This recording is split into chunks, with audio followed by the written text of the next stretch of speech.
My name is Raphael, and for more than 10 years I've worked analyzing astronomical data. I often say that I live between numbers and silence, the silence of space. But lately, that silence seems to have changed its shape.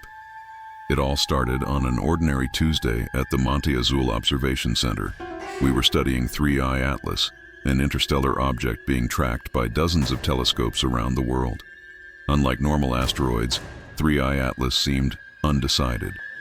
Its trajectory didn't fit anything physics could easily explain. Our job was routine: collect data, adjust models, calculate deviations. Nothing poetic, until the anomaly appeared. The monitor in front of me flickered. For a fraction of a second, the trajectory signal distorted. It wasn't a software error or atmospheric noise. It was something inside the data package, as if an instruction had been inserted on purpose. I went line by line through the code. There was a sequence that shouldn't have been there. 1101, Windrow 1, Wundron 11, Wundrow 1, Wundron 1. It repeated every 42 seconds. At first, I thought it was coincidence. But then I realized the pattern wasn't in the telescope logs. It was inside the optical reading itself, as if the brightness of 3I Atlas was blinking in a coded rhythm. I asked a colleague to check. When we looked again, the pattern was gone. Only the steady glow remained. Over the following days, the whole team debated possibilities. Some said satellite interference, others blamed calibration errors. But something inside me whispered otherwise. I'd seen errors before. They're random, chaotic, unpredictable. This pattern was different, intentional. I spent the next 48 hours rechecking everything. I fed the raw data into a machine learning program to search for hidden repetitions. When the algorithm finished, the screen showed a fractal, a mathematical shape hidden inside the light variations. It was as if 3I Atlas was responding to something. But to whom? I compared it with other known interstellar objects.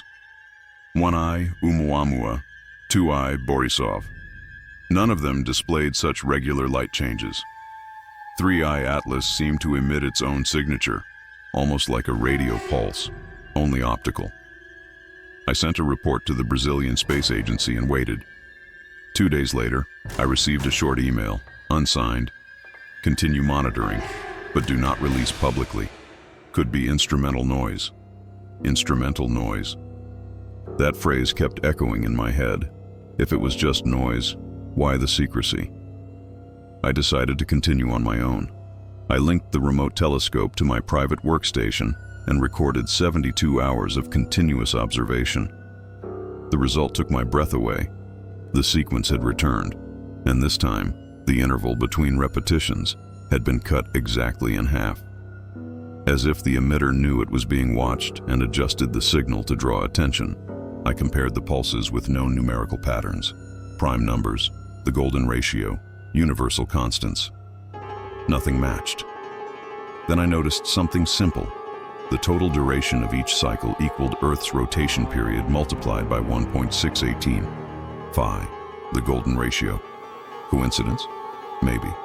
But too many coincidences start forming a pattern. The next morning, the Monte Azul Center received an alert. 3 other observatories, one in Chile, one in Finland, and one in Japan, had recorded the same phenomenon. Same sequence, same interval, same optical anomaly. Suddenly, what had been an isolated error became an internal headline among researchers. And then, the signal stopped. Completely. As if 3I Atlas had heard enough. For 2 days, absolute silence. No variation, no flicker. The team started to relax. Until Friday night, when sensors captured the impossible. The object had changed direction, against gravitational influence. That was the line between plausible and absurd. Celestial bodies don't make precise turns. They don't decelerate. They don't choose routes. But 3I Atlas did. I gathered the analysis team. We recalculated everything. The numbers held: velocity, angle, negative acceleration. The object had altered its path by 0.4 degrees, just enough to leave its projected course and tilt, subtly, toward Earth's orbital plane. I sent another report. No reply. That night I sat alone in the control room. The air conditioner hummed, monitors blinked. Space outside remained indifferent, and I sat there wondering whether I was seeing a technical glitch or something far greater. I reopened the old signal readings. I aligned the pulses on a timeline, converted them to audible frequencies, and played them back. The sound was soft, almost melodic. A rhythm in 3 tones, something you'd call music if you didn't know better. I listened for hours. Each cycle carried tiny variations, as if the signal were trying to form syllables. It felt like communication. Not human communication, but intention. The next morning, I found a sheet of paper on my desk. No sender, just one line. Do not play the sound again. I looked around. No one knew anything. The security guard swore nobody had entered. But the paper was there. From that moment on, I began recording everything. Logs, times, backups. I knew whatever was happening could vanish overnight. And it did. That night, the link to the remote telescope failed. The central server no longer recognized my credentials. Same happened to colleagues abroad.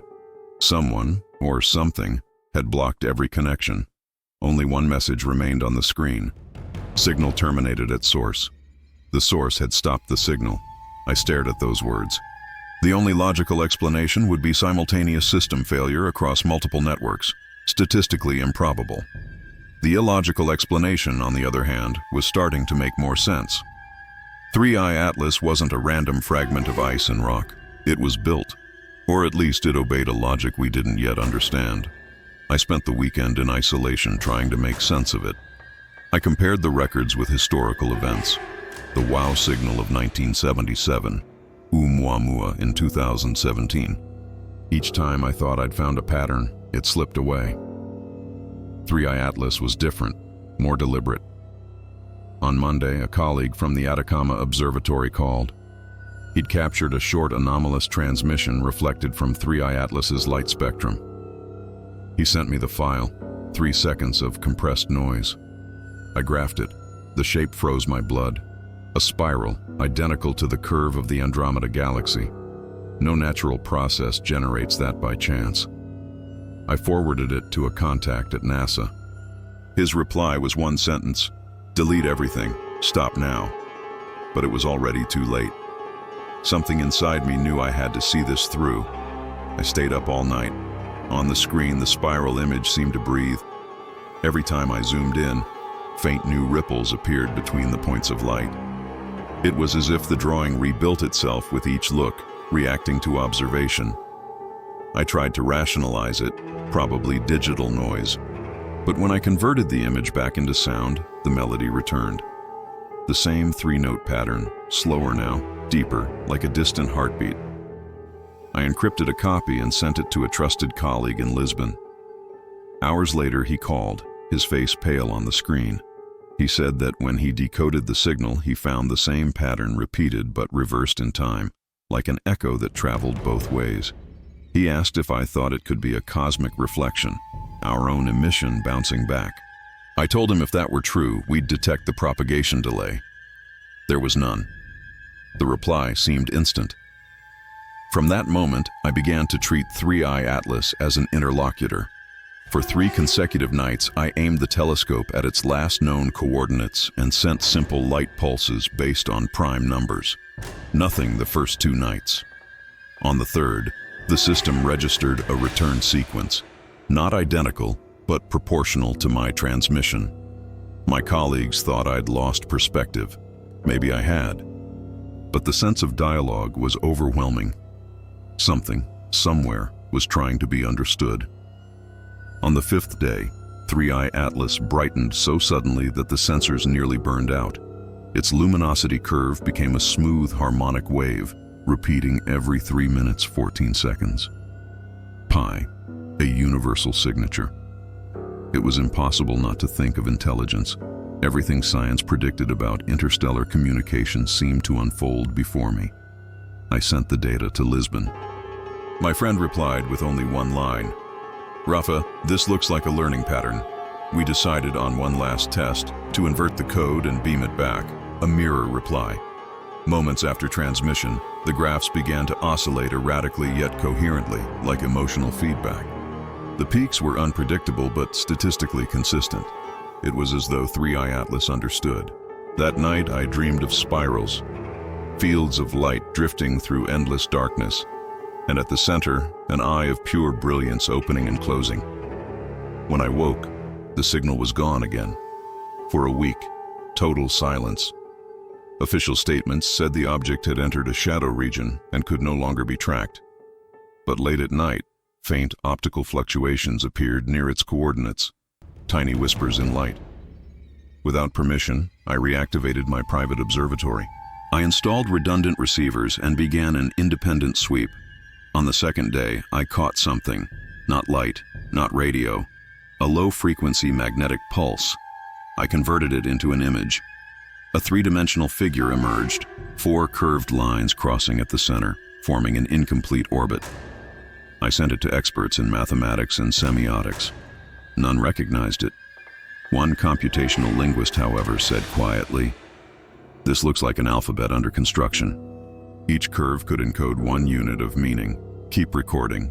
It may evolve. And it did. Each night the pattern grew, sprouting branches like a living organism. The language was building itself before my eyes. Then something changed.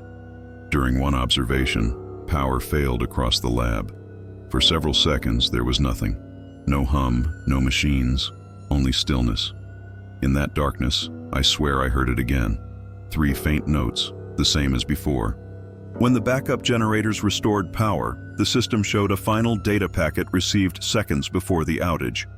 Inside were astronomical coordinates, pointing not toward interstellar space, but to a location within our own Kuiper belt. I checked public databases. Nothing listed there. No asteroid, no probe, only emptiness. I forwarded the coordinates to Lisbon. 2 days later, my colleague disappeared from all contact. Phone dead, email offline. Whether he left or was silenced, I never learned. That same week, an unmarked envelope arrived at my door. Inside was a small hard drive and a note in his handwriting. "If anything happens to me, continue the work." The drive contained the last transmissions from 3i Atlas and one extra folder titled First Translation. Inside, a text file full of unknown characters. When I ran frequency analysis, the symbols followed linguistic distribution. But the header was what froze me. 2 English words, for Earth. Since that day, nothing else has been detected. 3i Atlas remains silent, as if its mission is complete. Official bulletins claim it fragmented, nothing left to see. Yet sometimes deep in the night, when wind brushes the antennas, I still hear those 3 notes. I don't know if it's an echo, a memory, or a warning. All I know is that after this, I can never look at the sky the same way. Every point of light feels deliberate. Every silence hides a possibility. I still record. I still analyze. Science offers no explanation yet. Maybe it doesn't need one. Maybe some messages are not meant to be solved, only to awaken the understanding that we are not alone. If 3i Atlas truly came from elsewhere, it left something more important than data. It left the question. And in the end, that question is what keeps us looking up.